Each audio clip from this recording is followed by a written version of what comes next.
Para a gente entender como funciona o verbo to be, vamos dar uma relembrada como os outros verbos, ou melhor, a maioria dos verbos se apresenta. Ó, a gente tem aqui, por exemplo, o verbo work, o verbo trabalhar. A gente tem ele, ó, I work, eu trabalho. You work, você trabalha. He, she, it works. We work, nós ou a gente trabalha. You work, vocês trabalham. They work, eles ou elas trabalham. Então, diferente do português, o verbo ele nunca vai mudar. Ele sempre vai ser, no caso aqui, work, work, work para todas as pessoas. Mas quando a gente está falando da terceira pessoa do plural, ou seja, he, she ou it, que é ele, ela ou ele ou ela para coisas, objetos, etc., os verbos vão ganhar, todos eles, um S no final. Dependendo da terminação do verbo, o verbo vai ganhar mais do que um S. Às vezes vai ser um E, às vezes vai ser um O, mas sempre vai ser um S no final. Então, quando a gente fala de conjugação de verbo no inglês, o verbo ele só se modifica mesmo para as três pessoas do singular, que é he, she ou it. A gente considera, quando a gente fala assim, primeira pessoa do singular, é sempre I. Segunda pessoa do singular, you. E daí a terceira pessoa do singular, tanto pode ser he, quanto she, quanto it. A partir de we para baixo é plural. Então, we é a primeira pessoa do plural, que é nós ou a gente.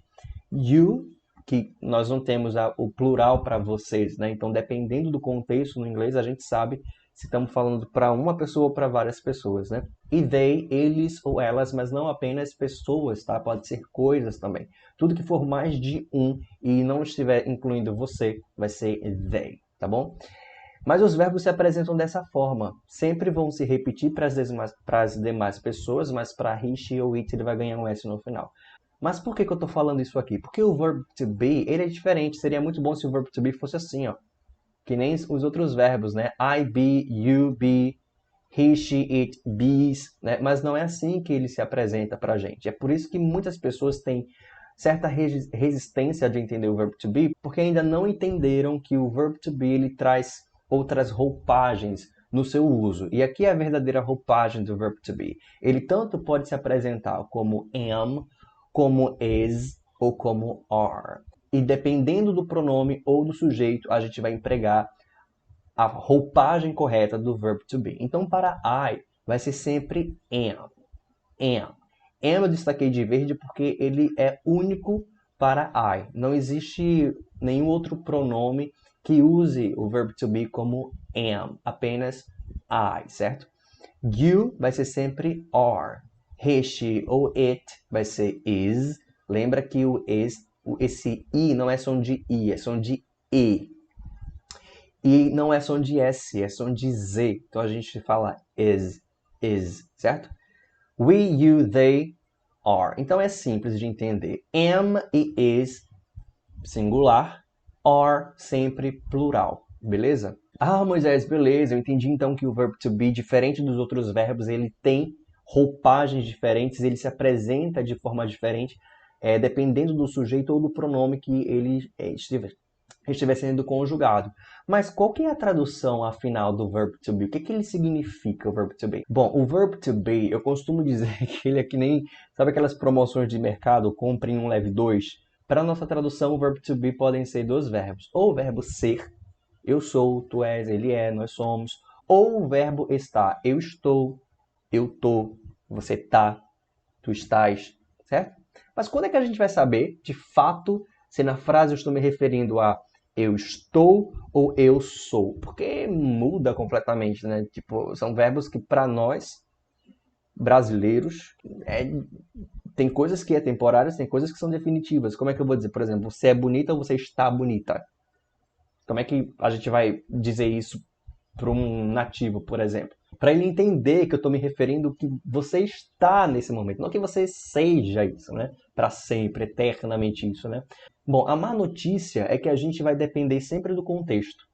Mas a boa notícia é que isso não faz muita diferença para o nativo. Isso faz diferença para a gente, que no nosso idioma a gente tem dois verbos para o verbo to be. Mas para eles lá isso não tem muita diferença. Vê só, aqui eu coloquei, ó, I am Moisés. A tradução disso aqui só poderia ser eu sou Moisés. Olha esse segundo exemplo. I am living. Living é o verbo partir ou ir embora, que está no present continuous, né? No gerúndio. Então fica I am leaving, eu estou indo embora. Aqui não vai ser jamais eu sou indo embora, não. Só pode ser eu estou indo embora, né? E no terceiro exemplo, I am single. Single é solteiro em inglês. Então eu tanto posso falar eu estou solteiro ou eu sou solteiro, né? Então saber se é de fato o verbo ser ou o verbo estar, isso é um problema mais para a tradução. Porque o uso mesmo do verbo to be, né, quando você estiver usando o verbo to be na prática, conversando com o nativo ou ouvindo algum nativo, enfim, isso não vai ter muita relevância. E quando tiver relevância, a gente vai se apoiar sempre no contexto, tá?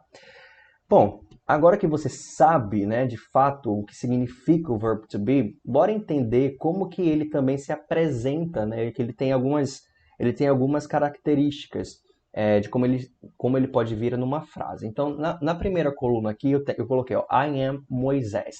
Embaixo, logo em seguida, embaixo, a gente vê a forma contraída do verbo to be. Sim, porque ele vem, na maioria das vezes, de forma contraída. E essa contração vai ser sempre com um pronome ou com um sujeito.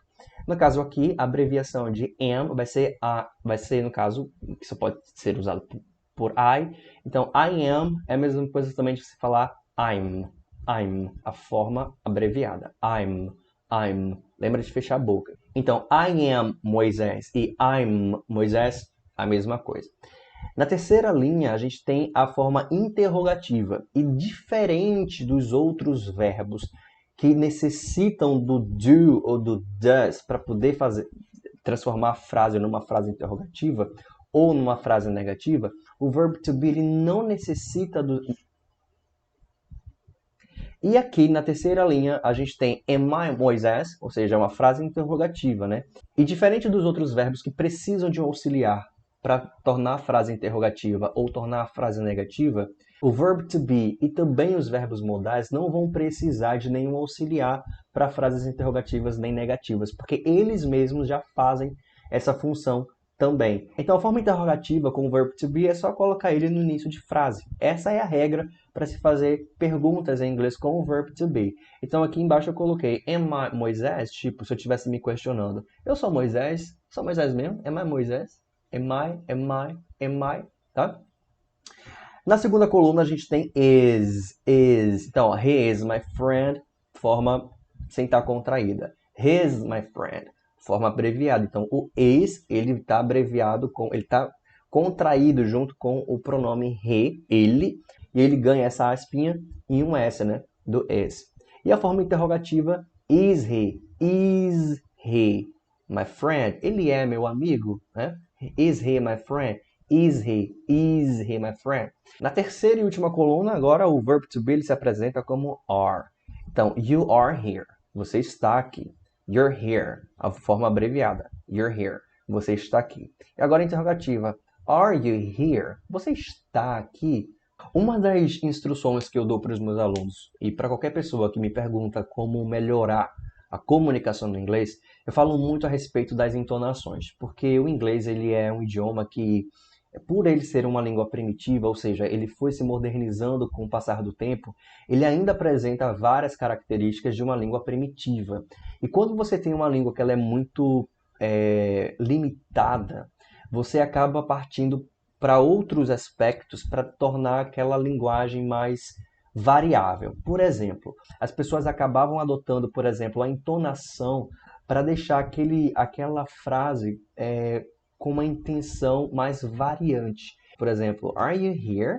Né? Veja que a entonação é de uma pergunta, diferente de are you here? Aqui eu estou afirmando agora, are you here? Are you here? Tem um toque que diferencia que aquela entonação é sempre para perguntas. Isso no inglês funciona muito bem, né? Muito bem mesmo. E haverá momentos que você só vai depender da entonação para se deixar claro se é uma pergunta ou se é uma afirmação. Inclusive, esse tema faz parte também do curso Speaking Revolution e na etapa do speaking, onde eu estou trabalhando pronúncia, enfim, a gente vê muito essa parte da entonação, que ela é fundamental para a gente ter uma comunicação mais clara, beleza? Aqui a gente tem a forma negativa, ó. Então, ó, I am not Moisés, eu não sou Moisés. Nós temos a forma abreviada, I'm not Moisés. Diferente dos outros facetas do verbo to be, o am, ele nunca vai se abreviar com not. Nunca. Né? O is, nunca. Certo? O is vai e o are vai. Mas o am jamais vai se abreviar com o not. Apenas com o pronome, sujeito, que é I. Então, I'm not Moisés é a forma abreviada, mas aqui a abreviação é do verbo e não do not. Na segunda coluna, a gente tem He is not my friend. He is not my friend. Ele não é meu amigo. E o not, ele sempre vem depois do verbo to be. Percebe, né? He is not my friend, agora é a forma abreviada. E he isn't my friend. Ele não é meu amigo. Então, essas duas aqui significam a mesma coisa. A diferença é que aqui o is está sendo contraído com o pronome he e aqui o is está sendo contraído com o not, né? E a pronúncia disso aqui é isn't, isn't, isn't. Então, desculpa. He isn't my friend. He isn't my friend, tá? Ele não é meu amigo, certo? E na última coluna a gente tem com are agora, né? You are not here. You are not here. Você não está aqui. You're not here. You're not here. A primeira forma de abreviar, como a gente já tinha visto antes, né? O verbo to be com o pronome. E agora embaixo, you aren't here. O are abreviado com o not. Fica aren't, aren't, aren't. Né? Algumas pessoas ensinam como aren't, aren't. Mas na verdade, no inglês falado, você nunca vai ouvir ninguém falando aren't. Aren't. Isso aqui eu nunca vi, na verdade, do nativo falando assim. O som, ele é mais curto e ele é mais nasal do que o are, certo? Então isso aqui, a diferença é que no finalzinho da pronúncia, você vai nasalizar mais o final dele, tá? E raras as vezes você vai falar o T. Aren't, aren't. Raras as vezes você vai ouvir esse t, que é o T. Vai ser apenas aren't, aren't, aren't, aren't, né? Ai, meu Deus, mas não dá para entender a diferença, então, porque é muito minucioso. Não, dá sim, porque a pronúncia correta disso aqui é um som mais aberto. R. E aqui fica orn, orn, orn, orn, orn, orn, tá? Com a prática do inglês falado, ao passo que você vai ouvindo mais o inglês, você consegue diferenciar perfeitamente quando é negativo e quando é afirmativo, tá bom? E agora, a forma do passado desse verbo, né? O am se torna agora was. Was.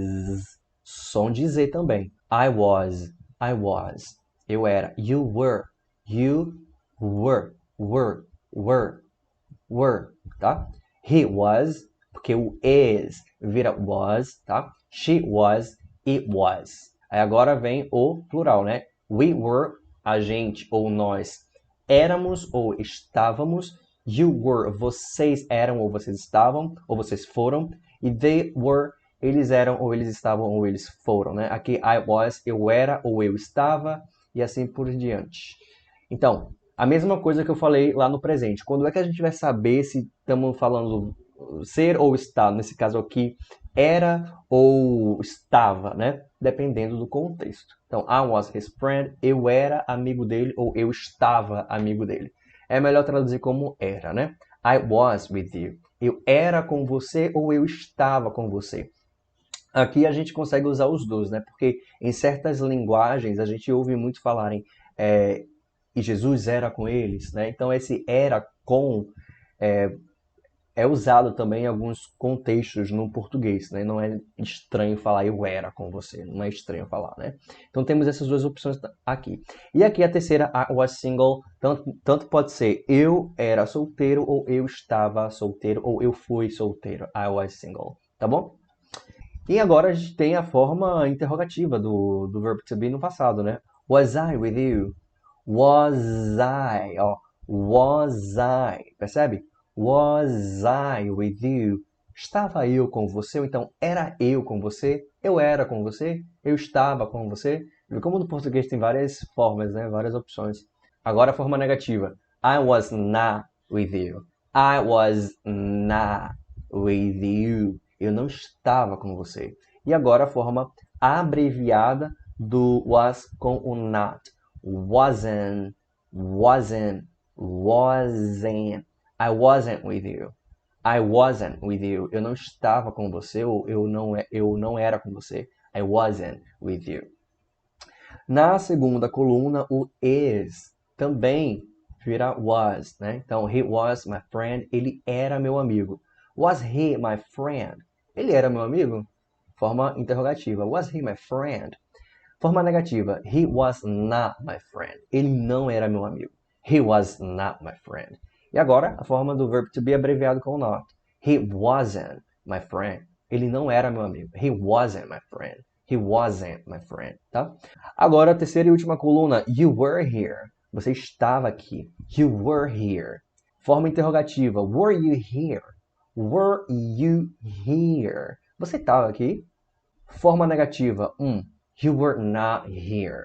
You were not here. Você não estava aqui. You were not here. E agora a forma abreviada, né? You weren't here. You weren't here. Mais uma vez, perceba que é o final que vai ganhar esse som nasal. E raramente a gente vai falar o T, né? Raramente. Em alguns casos, não tem problema falar, né? Sobretudo quando você quiser ser enfático. Mas, na maioria das vezes, no inglês falado, você mal vai ouvir o T, mas sim o N. Então, o que vai diferenciar o were para o weren't é esse finalzinho. Se você vai deixar o som nasalizado. You weren't here. You weren't here. Você não estava aqui. Beleza? Pois é, mas também tem o past participle, né? Tem um verb to be na terceira tabelinha lá, na terceira coluna do passado. Se você fez a aula dos verbos regulares e irregulares, você vai entender o que é o past participle. Se você ainda não viu, eu já tenho essa aula disponível no canal do YouTube, então confere lá. Põe assim, Moisés Ferraro, verbos regulares ou irregulares, que vai aparecer lá a aula para você. A aula já está disponível aqui. Então a gente vai usar o have been no particípio. E a diferença é que quando for para he, she ou it, ao invés de ser have, vai ser has, tá? Então, ó, I have been, you have been, he has been, she has been, it has been. We have been, you have been, they have been, tá? Então, I have been there, eu estive lá. I have been with you, eu estive com você. I have been single, eu estive solteiro. O verbo have, que é o verbo ter, ele entra como função de auxiliar, principalmente no particípio dos verbos, né?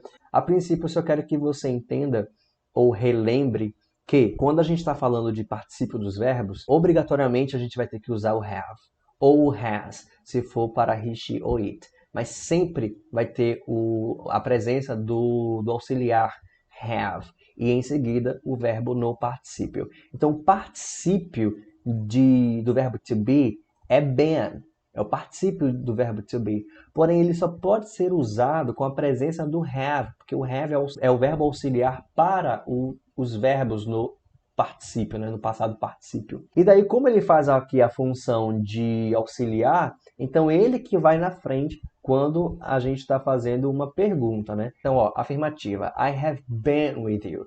Eu tenho sido com você, ou então eu tenho estado com você. I have been with you.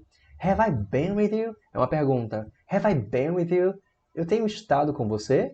Have I been with you? Have I been? Have I been with you?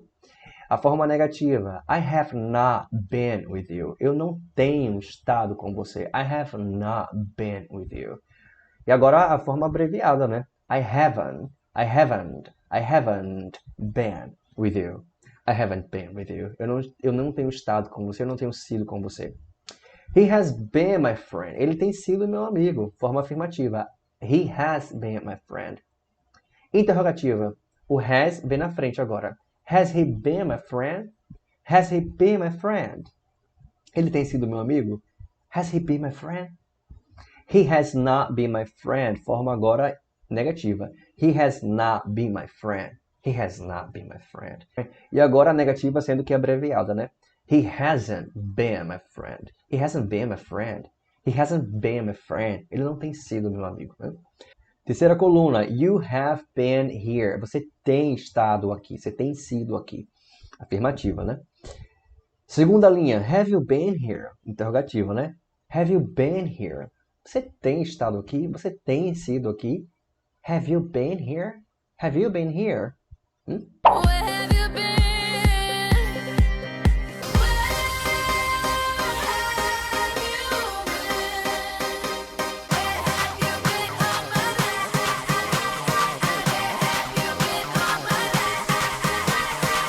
Agora, a terceira linha, negativa. You have not been here. You have not been here. Você não tem estado aqui. You have not been here.